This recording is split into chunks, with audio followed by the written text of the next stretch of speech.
नमस्कार दोस्तों, भाइयों एवं बहनों। हमारे यहाँ भ्रष्टाचार, करप्शन एक ऐसा मुद्दा है जो हमारे यहाँ केंद्र सरकार, राज्य सरकार से लेकर हमारे सभी सरकारी विभागों को बुरी तरीके से, उनकी अर्थव्यवस्था को बुरी तरीके से प्रभावित कर रहा है। ये हमारे देश की रीढ़ की हड्डी को बुरी तरीके से तोड़ रहा है दोस्तों। भारत की अर्थव्यवस्था को ठप करने में भ्रष्टाचार यानी कि करप्शन का सबसे बड़ा हाथ है दोस्तों। प्रशासन में भ्रष्टाचार के उन्मूलन और सत्यनिष्ठा को स्थापित करने के लिए लौह पुरुष सरदार वल्लभ भाई पटेल जी के संकल्प से Delhi special police establishment act पारित हुआ। सन 1962 में श्री लाल बहादुर शास्त्री जी ने प्रशासन में भ्रष्टाचार की बढ़ती हुई घटनाओं से निपटने एवं सुझाव देने के लिए कस्तूरी रंगा संथानम कमेटी नियुक्त की। कमेटी की संस्तुतियों पर अमल करते हुए भारत सरकार ने 1 अप्रैल 1963 को रेजोल्यूशन द्वारा केंद्रीय अन्वेषण ब्यूरो अर्थात सीबीआई की स्थापना की। सीबीआई के प्रथम डायरेक्टर डीपी कोहली ने सीबीआई अधिकारियों का मार्गदर्शन करते हुए कहा, जनता आपसे कार्यकुशलता और सत्यनिष्ठा दोनों में उच्चतम स्तर की अपेक्षा करती है। उस विश्वास को बनाए रखना है।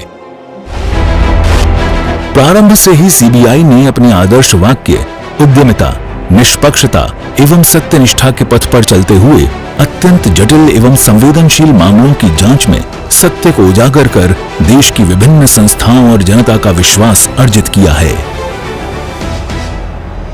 माननीय सर्वोच्च न्यायालय, माननीय उच्च न्यायालयों, केंद्र व राज्य सरकार तथा लोकपाल एवं केंद्रीय सतर्कता आयोग सीवीसी ने निरंतर राष्ट्रीय व अंतर्राष्ट्रीय महत्व के संगीन आपराधिक मामलों को सौंपकर सीबीआई की जांच प्रणाली पर अपना विश्वास व्यक्त किया है। आपको बता दूं दोस्तों कि किसी भी देश की अर्थव्यवस्था को बनाने के लिए और उसके ग्रोथ को रिप्रेजेंट करता है उनकी अर्थव्यवस्था, और उसकी अंतर्राष्ट्रीय वैल्यू को उसकी अर्थव्यवस्था ही प्रेजेंट करती है। और आपको बता दूं कि इस अर्थव्यवस्था की वजह से ही किसी देश की राष्ट्रीय या अंतर्राष्ट्रीय वैल्यू जो होती है वो कम या ज़्यादा होती है, और इसी अर्थव्यवस्था की वजह से उनके अंतर्राष्ट्रीय बाजार, जो ग्लोबल मार्केट होते हैं, उनकी वैल्यू उसमें बनी रहती है दोस्तों। और इस करप्शन के कारण हमारे देश की रीढ़ को तोड़ा जा रहा है दोस्तों। हमारे देश में करप्शन यानी कि भ्रष्टाचार इतना बड़ा मुद्दा बन चुका है कि हमारे देश में किसी भी राजनीतिक पार्टियां, कोई भी पार्टियां चुनाव इस मुद्दे पे जीतती या हारती है, लेकिन इस पर जीतने के बाद भी कोई भी राजनीतिक पार्टियां विशेष रूप से गौर नहीं करती दोस्तों।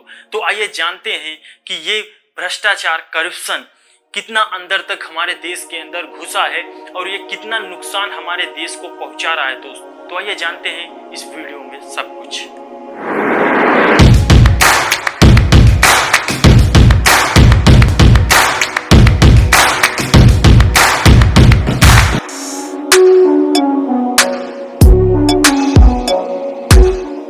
वर्ष 2005 ट्रांसपेरेंसी इंटरनेशनल के रिपोर्ट के अनुसार भारत में 62% से अधिक भारतीयों ने किसी न किसी प्रकार की नौकरी पाने के लिए एक सार्वजनिक अधिकारी को रिश्वत देते थे। ये रिपोर्ट एक इंटरनेशनल रिपोर्ट है जो बताती है कि भारत में कितने % लोग नौकरी पाने के लिए बड़े बड़े अधिकारियों को और राजनेताओं को रिश्वत दिया करते हैं। 2008 में एक अन्य रिपोर्ट ने बताया कि लगभग 50% भारतीयों को रिश्वत देने या सार्वजनिक कार्यालयों में नौकरी पाने के लिए संपर्कों का उपयोग करना पड़ता है। 2022 में भ्रष्टाचार बोध सूचकांक ने एक रिपोर्ट में भारत को 180 में से 85वें स्थान पर रखा, जो कि बहुत ही घटिया स्थान माना जाता है, बहुत ही करप्ट स्थान माना जाता है दोस्तों।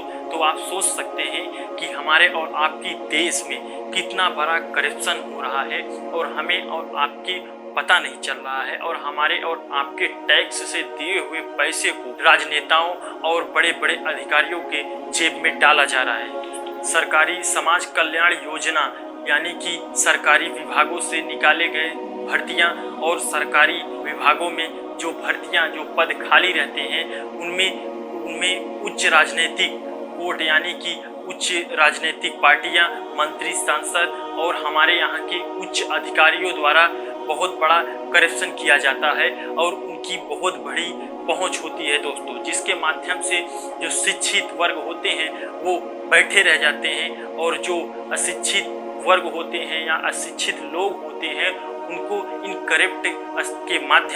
करप्शन के माध्यम से उनको बड़े बड़े पदों पर बैठाया जाता है दोस्तों। तो इसको हमें और आपको समझना होगा और इसके खिलाफ प्रदर्शन करना होगा और अपनी आवाज़ को उठाना होगा सरकार के खिलाफ। इन सरकारी योजनाओं से धन की हेराफेरी बड़े बड़े अधिकारियों के माध्यम से विभिन्न विभागों में किया जा रहा है।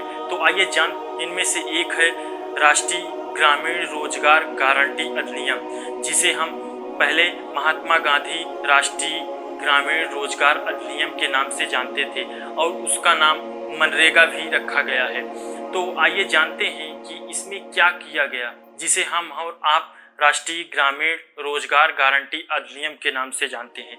इसका पूरा नाम पहले था महात्मा गांधी राष्ट्रीय ग्रामीण रोजगार अधिनियम, जिसे हम नरेगा भी कहते थे, लेकिन 25 अगस्त 2005 में इसका नाम बदल के राष्ट्रीय ग्रामीण रोजगार गारंटी अधिनियम कर दिया गया और इसे नरेगा से बदलकर इसका पूरा नाम मनरेगा कर दिया गया।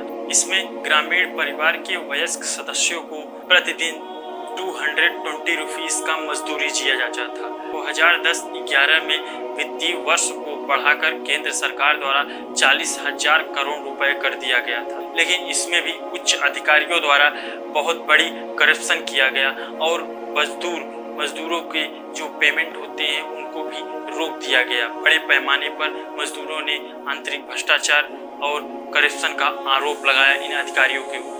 Can India confidently stand up and say that the access to drinking water is much better? Because progress in society has to be judged by these indicators of human development. प्रधान होने का मतलब क्या है?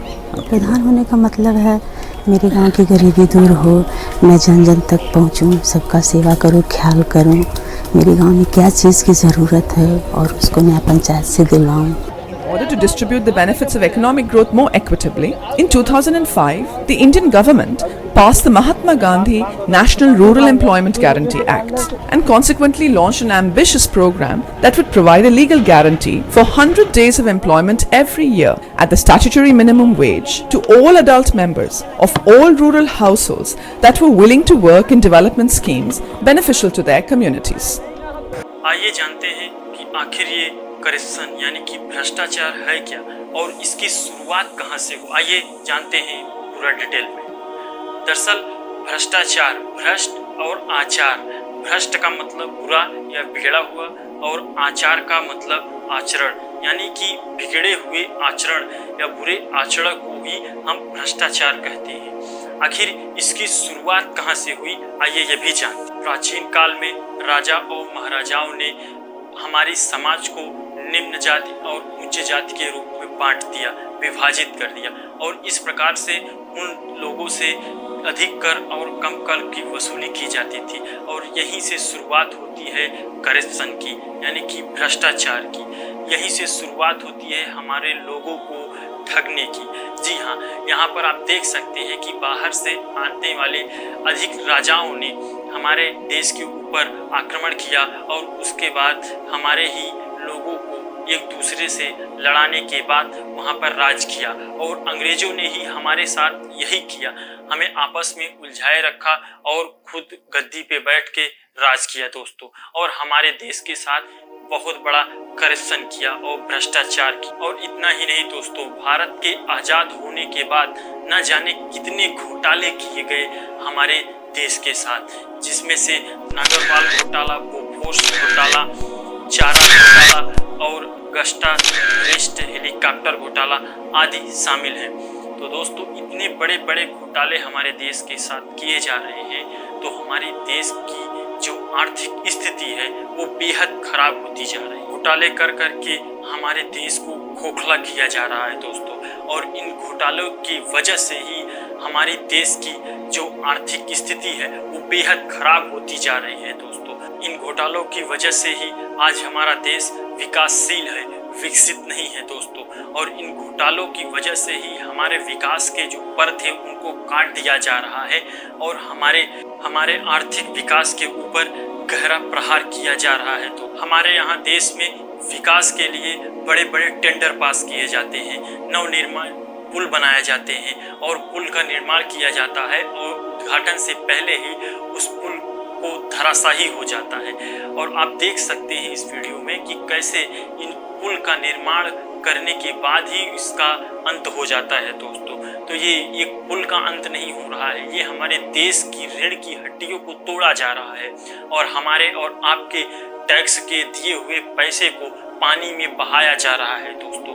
ये कोई आम पैसा नहीं है, हमारे और आपके जो टैक्स दिए जाते हैं उन पैसों से हमारे ही देश के विकास को आगे बढ़ाया जाता है और इस विकास के पर को हमारे राजनीतिक पार्टियों के द्वारा और हमारे उच्च अधिकारियों के द्वारा काटा जा रहा है। तो ये जो वीडियो आपने अभी देखा ये बिहार की घटना है दोस्तों। हाल ही में एक पुल को 12 करोड़ रुपए से बनाया गया और उद्घाटन से पहले ही ये धराशायी हो गया और आप देख सकते हैं कि कैसे इन पुल को पानी में बहा दिया गया। और ये पुल नहीं था दोस्तों, हमारे और आपके पैसे को पानी में बहा दिया गया। 12 करोड़ के लागत से बने हुए इस पुल को इतनी जल्दी कैसे गिरना हुआ ये आज हम और आप देख सकते हैं दोस्तों। तो आइए हम आप सावधान होते हैं और अपनी आवाज़ को उठाते हैं इस भ्रष्टाचार के विरोध में। आइए आपको भारत के कुछ आर्थिक घोटाले के बारे में बताते हैं जिन घोटालों की वजह से आज हमारे देश की आर्थिक स्थिति घुटनों पे गिर गई थी दोस्तों एक समय में। उनमें से बोफोर्स घोटाला जो कि 54 करोड़ रुपए का है, चारा घोटाला 950 करोड़ रुपए का है, यूरिया घोटाला 133 करोड़ रुपए का है, स्टैम्प पेपर घोटाला जो कि 40,000 करोड़ रुपए का है दोस्तों, 2G स्पेक्ट्रम घोटाला 1,67,000 करोड़ रुपए का है, कोयला खदान आवंटन घोटाला 12 लाख करोड़ रुपए का है दोस्तों। तो आप सोच सकते हैं कि इतनी बड़े बड़े घोटाले को कैसे अंजाम दिया गया होगा इन राजनीतिक पार्टियों के माध्यम से और उच्च अधिकारियों के माध्यम से, और आज तक इनके ऊपर कोई भी कार्रवाई नहीं हो सकी। ये आंकड़े देख सकते हैं आप, ये हमारे और आपके टैक्स का पैसा है, हमारे नागरिकों का पैसा है जो इन प्रोजेक्ट में लगाया गया था और ये अब डूब चुका है दोस्तों। ये किसी राजनीतिक पार्टियों का पैसा नहीं है, ये किसी सरकार की पैसे नहीं है, ये हमारे टैक्स के पैसे थे जो इतनी बुरी तरीके से डुबो दिया गया है। तो आप देख सकते हैं कि किस तरीके से इन घोटाले को अंजाम दिया जा रहा है। ये आंकड़े स्पष्ट करते हैं कि हमारे देश के जो राजनीतिक नेताएं हैं, जो राजनीतिक पार्टियां हैं, वो कितने करप्ट हो चुके हैं। तो अगर इन पैसों को खर्च किया जाए दोस्तों तो हमारे भारत के किसी भी गांव से दिल्ली तक का 6 लेन का सड़क आसानी से बनाया जा सकता है दोस्तों। तो आप सोच सकते हैं कि कितने पैसे को डुबो दिया गया इन करप्शन की वजह से। तो आश्चर्य की बात यह है कि भ्रष्टाचार के सबसे व्यस्त और आपराधिक अड्डे हमारे अदालतें, भारतीय न्यायपालिका में भ्रष्टाचार अब आम बात हो गई है। सर्वोच्च न्यायालय के न्यायाधीशों पर महाभियोग का मुकदमा भी चल चुका है। तो इसी बात को लेकर गांधी जी ने एक बात कही थी कि अगर हमारे देश में, हिंदुस्तान में अदालतें ना हों तो हमारे देश के गरीबों को न्याय मिलने लगे। तो न्यायपालिका में व्याप्त भ्रष्टाचार, घूसखोरी, भाई भतीजावाद, बेहद धीमी और लंबी प्रक्रिया आदि शामिल है। यहाँ तक कि इन भ्रष्टाचारियों ने हमारी सेना को भी नहीं छोड़ा।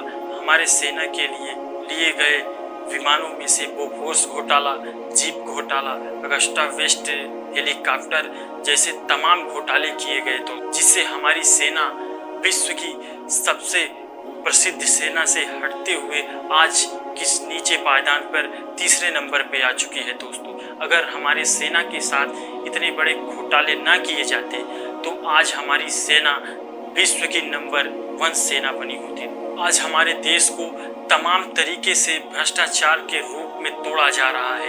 राजनीतिक भ्रष्टाचार, मीडिया भ्रष्टाचार, शिक्षा भ्रष्टाचार, आप जिस तरफ अपनी नज़र को घुमाएंगे आप उस तरफ देख सकते हैं कि भ्रष्टाचार फैला हुआ है दोस्तों। शिक्षा के क्षेत्र में भ्रष्टाचार, चिकित्सा के क्षेत्र में भ्रष्टाचार, हर एक तरफ भ्रष्टाचार अपने चरम सीमा पर है दोस्तों। लेकिन हमारे देश में हमारी सरकारें अपनी आंखें बंद की हुई है और अभी तक कोई भी कठोर निर्णय नहीं लिया गया दोस्तों। भारतीय गरीब हैं लेकिन भारत देश कभी गरीब नहीं था, ये कहना है स्विस बैंक के डायरेक्टर का।